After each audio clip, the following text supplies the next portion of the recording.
Պարոն Ռուբինյան, բարև ձեզ։ Մի ձայնագրություն լսենք, հետո քննարկենք։ Ալելույա պատերազմ սեպտեմբերին, աղետաբեր պատերազմ։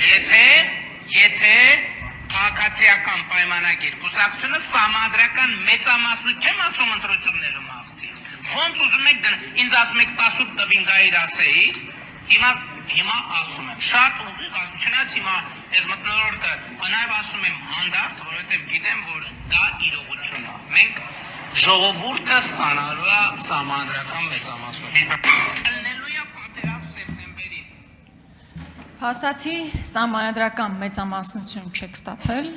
նույնիսկ 50 գումարած մեկ չեք ստացել, հա, հիմա քաղաքական մեծամասնություն ձևավորված է, բայց ինչպես Նիկոլ Փաշինյանն է ասում, սահմանադրական մեծամասնություն չեք ստացել։ Պարզ հարց։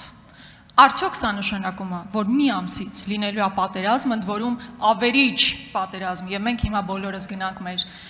կասկաներ, բրոնիժիլետ հավաքենք, սպասենք պատերազմի, թե ուղղակի սովորական սուտ եք հայտնել տերորի ենթարկելով մեր ժողովրդին, դրանով փորձելով համապատասխան ձայներ հավաքել։ Ընդ որում ես ուզում եմ այստեղ չմանիպուլացնեք, ասեք, այ գիտեք, մենք նկատի ունենք, եթե ընդդիմությունը գա, անի այս քայլերը այդ ժամանակ է լինելու պատերազմ։ Նիկոլ Փաշինյանը առավել քան հստակ, աներկբա կերպով ասում է, եթե մենք ուղղակի մեծամասնություն ձևավորենք, սահմանադրական մեծամասնություն չձևավորենք, լինելու է պատերազմ։ Ես ուզում եմ, որ դուք հիմա հաշվետու կերպով ժողովրդի առաջ նախ եւ առաջ ասեք, մեզ պատերազմ է սպասում, թե պարզապես ձեր հերթական սուտն է եղել։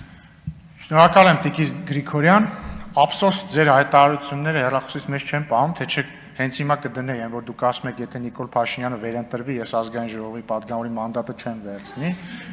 ու շատ տարօրինակ է, որ դուք այստեղ եք եւ այդ հարցը ինձ տալիս եք, որովհետեւ եթե դուք հավատարիմ լինեիք ձեր խոստմանը, դուք ոչ նախորդ 5 տարին ստեղ կլինեիք, ոչ էլ հիմա, եւ ոչ միայն դուք, նաեւ հարգարժան պարոն Վարդանյանը։ Բայց ինչևից է, ես իրականում ուրախ եմ, որ դուք դժել եք ձեր խոստումը եւ ես ուրախ եմ, որ պարոն Վարդանյանը դժել իր խոստումը, որովհետեւ ես կարծում եմ, դուք երկուսդ էլ վատ պատգամավորներ չեք եւ ինձ բնավ տհաճ չէ ձեր հետ բանավիճելը։ Դե այդ մի քիչ չափազանցություն կլներ պարոն Վարդանյան։ Ինչ վերաբերվում է Նիկոլ Փաշինյանի, հա, իդեպ կարող էի կամ մատնանշեի ձեր նախկին հայտարարությունը, ըստ որի Ռոբերտ Քոչարյանը Ղարաբաղին դուրս է թողել բանակցային գործընթացից, էդ էլ կարող էի ձեզ խնդրել բացատրել ինչ նկատի ունեք դա ասելով, բայց իմ ասածը հետևյալն է, հարգելի գործընկերներ, բարեբախտաբար քաղաքացիական պայմանագիր կուսակցությունը ստացել է մեծամասնություն, ստացել է մանդատ կազմել կառավարություն։ Եթե դուք ուշադիր եք եղել քարոզարշավի ժամանակ, եւ սա ամենևին մանիպուլյացիա չի։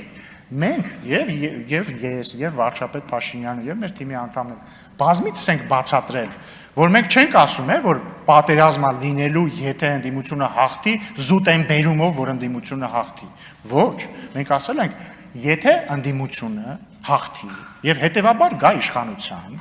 ընդդիմությունը իրականացնելու է իր ծրագիրը։ Եվ մենք ասել ենք, մենք տեսնում ենք ինչ է հայտարարում ընդդիմությունը, հիմա չկրկնեմ։ Եվ մենք ասել ենք, որ եթե ընդդիմությունը գա իշխանության եւ անի այն ինչ խոստացել է անել եւ հայտարարել, օրինակ վերանայել խաղաղության պայմանագիրը, վերանայել թրիփի շուրջ պայմանավորվածությունը եւ այսպես շարունակ, ապա դա ակնհայտորեն եւ անխուսափելիորեն բերելու է պատերազմի։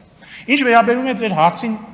հիմա ուղիղ պատասխան, ոչ սեպտեմբերին չի սպասվում պատերազմ։ Սեպտեմբերին չի սպասվում պատերազմ, որովհետև քաղաքացիական պայմանագիր կուսակցությունը ստացել է վստահ մանդատ շարունակել խաղաղության գործընթացը եւ մենք այն շարունակելու ենք եւ հաջողությամբ հասցնելու ենք ավարտի։ Այո, սահմանադրական մեծամասնություն չենք ստացել, ինչը կարող է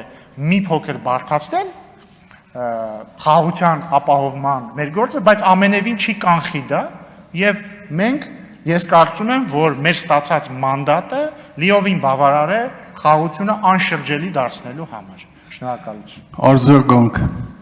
Պարոն Ռուբինյան, ինչ խոսք Սերդար Քելեչի հետ ձեր դիվանագիտական շփումների փորձառությունը ձեզ տվել է որոշակի հմտություններ հարցերին շրջանցելու տեսանկյունից, պետք է գնահատել, ինչը լավ է։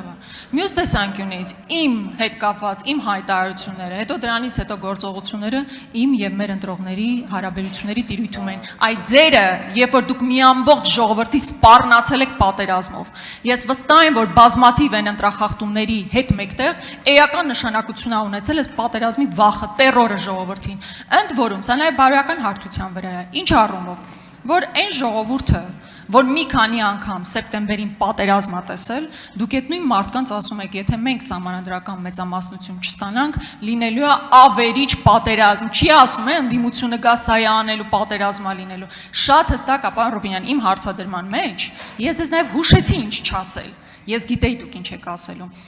Հայտարարությունը հստակ էր եւ դուք էլ ասում եք, որ հիմա պատերազմ չի լինելու, ինչը հերթական անգամ ապացուցում է, որ սովորական ստախոսներ եք, ով ժողովրդին մոլորեցնելով քվե է ստացել։ Շնորհակալ եմ Տիկին Գրիգորյան, ես էլ ուրախ եմ, որ ձեր այս 5 տարիների ընթացքում ինձ այդ շփումները ձեզ սովորեցրել են սուր հարցեր տալ, բայց ուրախ չեմ, որ չեն սովորեցրել, որ այդքան էլ բարեկիրճի մարդկանց ասել դուք ստախոսներ եք։ Կան ձևեր, օրինակ, ասել նույն միտքը առանց վիրավորական տոն օգտագործել։ Օրինակ, ասել դուք ճիշտ չեք ասում կամ ձեր ասածը չի համապատասխանում ճշմարտությանը։ Եվ ինչ եմ ուզում ասել, Տիկին Գրիգորյան, ձեր ասածը չի համապատասխանում ճշմարտությանը, որովհետև կրկնում եմ, բազմիցս քարոզարշավի ժամանակ մենք ասել ենք, ես առնվազն 3 անգամ ասել եմ, որ մենք չենք ասում, որ եթե ընդդիմությունը հաղթի, ինքնաբերաբար պատերազմ է լինելու։ Այդ ձեր մեջ բերած հատվածից ուղիղ 1 վայրկյան հետո, որտեղ դուք մեջ բերում եք հատված իմ եւ Փաշինյանի միջև զրույցից, որտեղ ես էլ ավելացնում եմ, նա էլ համաձայնվում է, որ պատերազմ կլինի, եթե ընդդիմությունը գա իշխանության եւ իրագործի այն, ինչը պատրաստվում է իրագործել։ Իսկ ինչ վերաբերվում է ձեր խոստման չկատարման, քննարկման հարցի, ոչ, ամենևին ոչ, Տիկին Գրիգորյան, մենք բոլորս հաշվետու ենք ոչ միայն մեր ընտրողների առաջ, այլ ամբողջ ժողովրդի առաջ։ Դուք չեք ներկայացնում միայն ձեր ընտրողներին։ Դուք տվել եք երթում, որ դուք ներկայացնում եք Հայաստանի ամբողջ ժողովրդին։ Նույն ձև էլ ես։